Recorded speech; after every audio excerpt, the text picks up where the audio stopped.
L'idée, c'était de pouvoir proposer à certains grands voyageurs, puisque c'est un peu l'ADN aussi de Tamera de faire des grandes caravanes, de partir pour 100, 120, 130, 150 jours.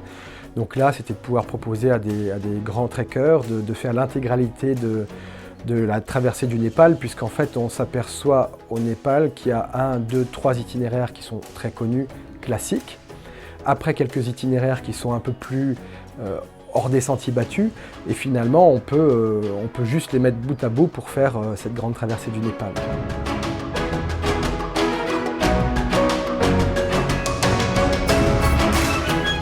Le côté un peu extraordinaire de cette grande traversée, c'est que non seulement on enchaîne une dizaine d'étapes et on traverse le pays en large, mais en plus on va proposer en un seul voyage 5 ou 6 itinéraires qui sont très peu empruntés et assez complexes à mettre en place. Certaines personnes ne vont faire qu'une, 2 ou 3 étapes.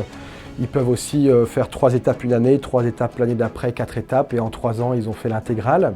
Pour cette traversée, effectivement, on a décidé de la faire partir de l'ouest, de la frontière chinoise et indienne, donc de Simikot, pour aller vers le Kanchenjunga, pour aller vers le Sikkim.